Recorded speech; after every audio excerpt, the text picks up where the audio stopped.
สบายดีทุกคน มาเบิ่งนี่นะต้นมะยมค่อยงาหักปลาสะเป็นกองเลยค่อยก็สิมาเก็บไว้เนาะเสียดายทุกคนเป็นแท้เป็นว่าดกแท้ดกว่าจนว่าหักลงบึ้มเลย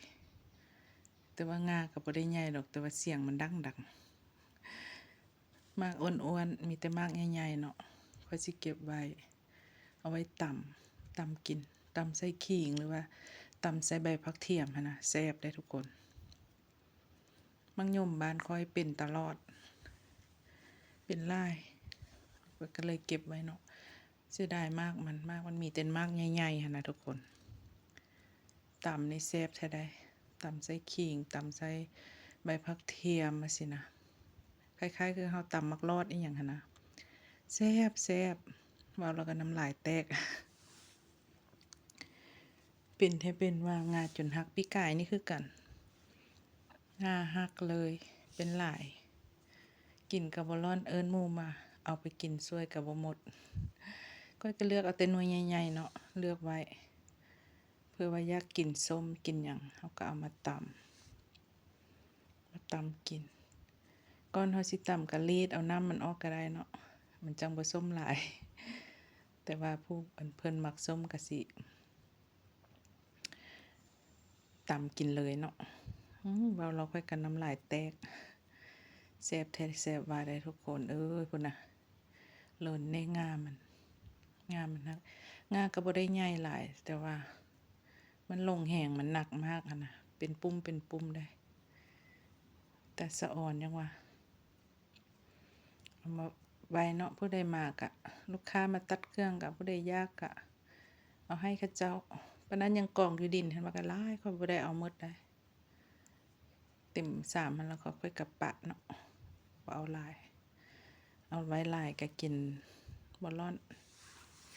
ทิ่มเลยตัวกองอยู่ดินโอ้ยสะอ่อนอะแท้เอาว่าแต่ละปี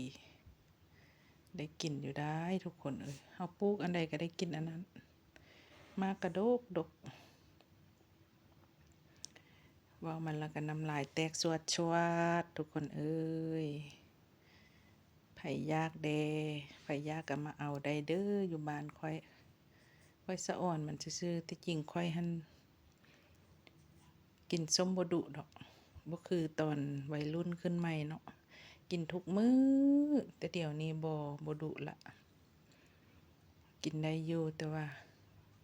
โดนกินเทื่อนึงบ่กินคุมื้อพุ่นน่ะเป็นกองเลยอยู่ดินน่ะ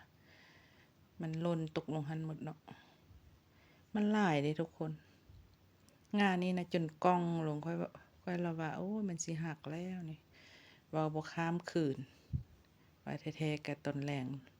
หล่นบึ้งลงแท้ๆงามันหั่นน่ะว้าโธ่จนมากสะฟงไปเลยเต็มเลยงานนี้จนก้องนะมันเป็นหลายนะทุกคนเป็นหลายแท้เอาว่าแต่ละปีจนกินบ่ร่อนแต่ละปีเป็นคักเป็นแน่